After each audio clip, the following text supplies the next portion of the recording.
walking with it.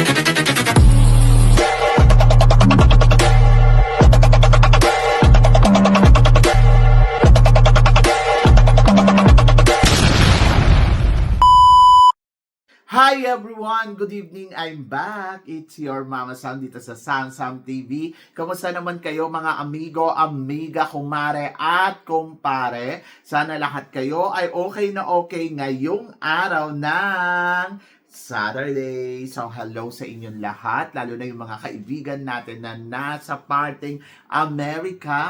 So yon, so sobrang lamig daw dyan ngayon. Hindi ako pwede dyan kasi wala akong buhok. Charot.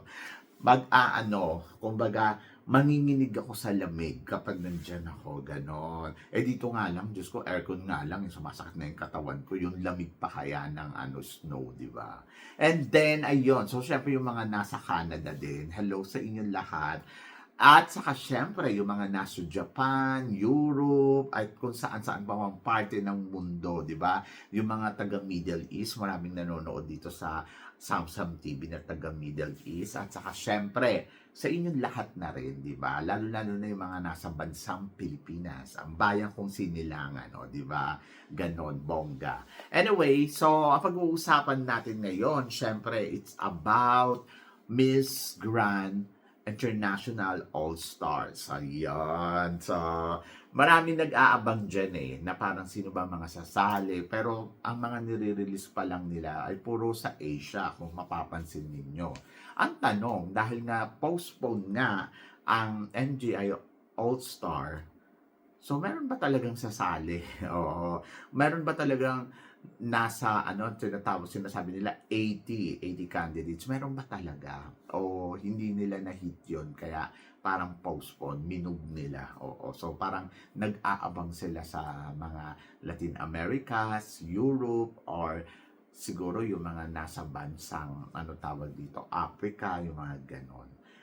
Kasi di ba parang bida-bidahan sila na sige, tuloy yan, laban yan. So 80 candidates ang magko-compete dito sa MGI All-Stars. Pero ang mga first na inirelease nila ay puro mga transgender na nakakaloka. Hindi naman ako against kung sasali ang mga transgender. Pero kasi syempre, dapat tawag dito, hindi na muna sila nag-announce kung wala pa palang candidates. Pero sa amin ganon, hindi naman daw dahil sa walang candidates. Meron daw candidates talaga. Yung iba daw hinihintay daw kasi yung process ng visa. Bakit naman sila sasali?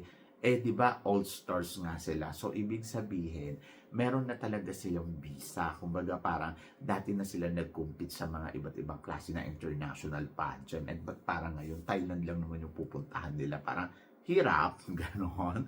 So, yun, nakakaloka. Nagkataon nga na holiday season daw. Bakit, alam niyo naman pala holiday season, bakit ginawa ninyong January yung announcement ninyo? Okay, talaga, minsan talaga dami yung palusot, no? So, ang totoo niyan, kaya daw yan, na hindi matutuloy ngayong January 25 ang first announcement nila.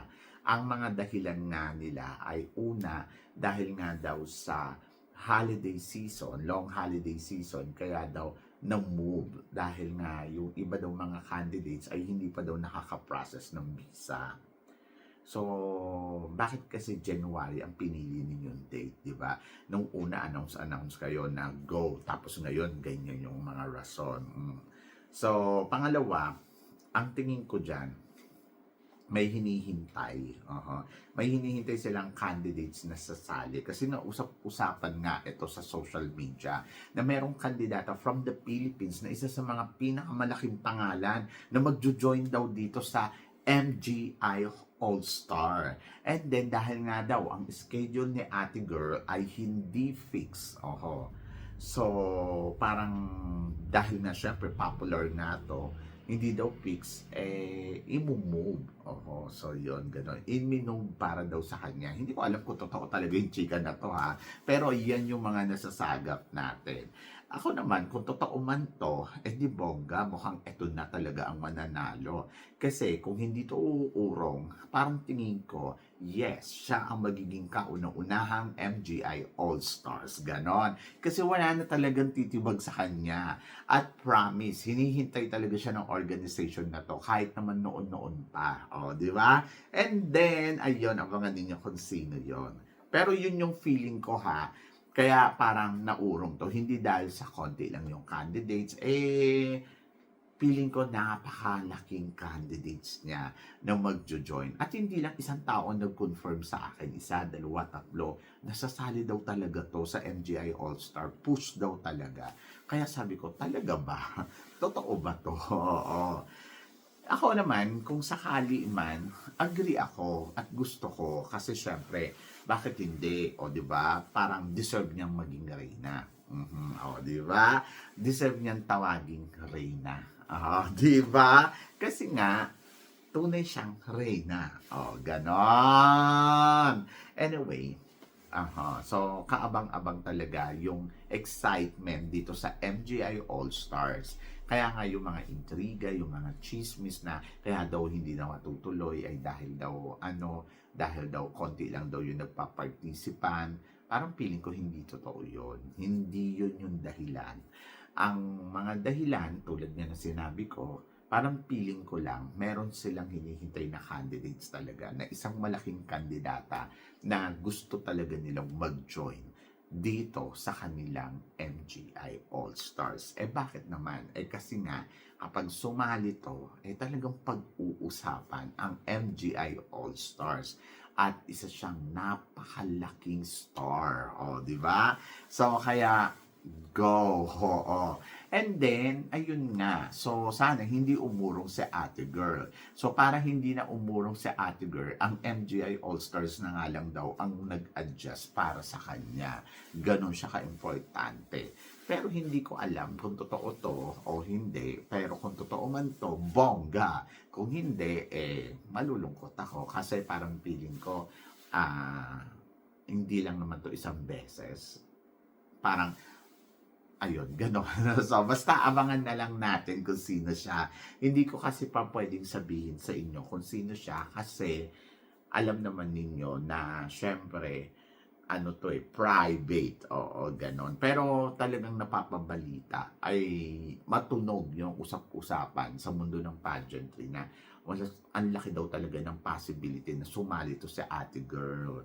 Kaya etong si Ate Girl ay hinihintay ng lahat o hinihintay siya ng organization na, come on, kami na mag-a-adjust. Kailan ka ba pwede? Basta sumali ka lang. Ganon. Ayun yung nasagap kong chismis pero walang kumpirmasyon, ha. So, paalala ko lang din sa inyo. And then, ako naman, excited. Nangihinayang ako kasi hindi nga matutuloy sa January 25. Kala ko nga, January 25 siya. Eh, di bongga. Eh, baka sabayan pa nito yung Miss Universe Philippines. Nakakaloka naman. Sana naman hindi. Eh, kasi di ba last time, ang Miss Universe Philippines nata ang pinakamalaki madaming views na pero sabi ko nga, sana naman hindi naman sila sumabay doon. Kasi pag sumabay sila doon, Diyos ko, kakaloka. So, di ba? Diyos ko, ang dami-dami yung pageant. Ayun, sabayan nila yung Miss World Philippines. So, parang feeling ko, urong lang naman, konting panahon. Baka mag-start siya ng February 25 hanggang March 13. Baka gano'n ang maging schedule.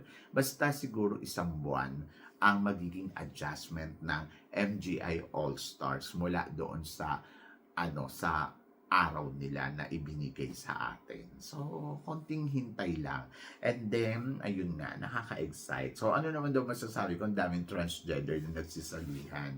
Eh, di bongga, labo-labo sila dyan. Oo. Ako naman, wala naman akong problema sa mga trans. As long kaya nila ilaban at ipanalo yung mga sarili nila dyan, eh di go, go, go lang, di ba? Kasi parang feeling ko naman, binigyan na nga sila ng chance. Eh, bakit pa tayo mag-second demotion, eh, ayan na nga yung opportunity nila na gusto talaga nila mag-compete, di ba? So, ibigay na natin yun sa kanila para at least, di ba, maging masaya din sila at maramdaman nila na equal ang mundo sa lahat. Di ba? So, yan. And then, looking forward ako kung sino nga ba yung babaeng hinihintay dito.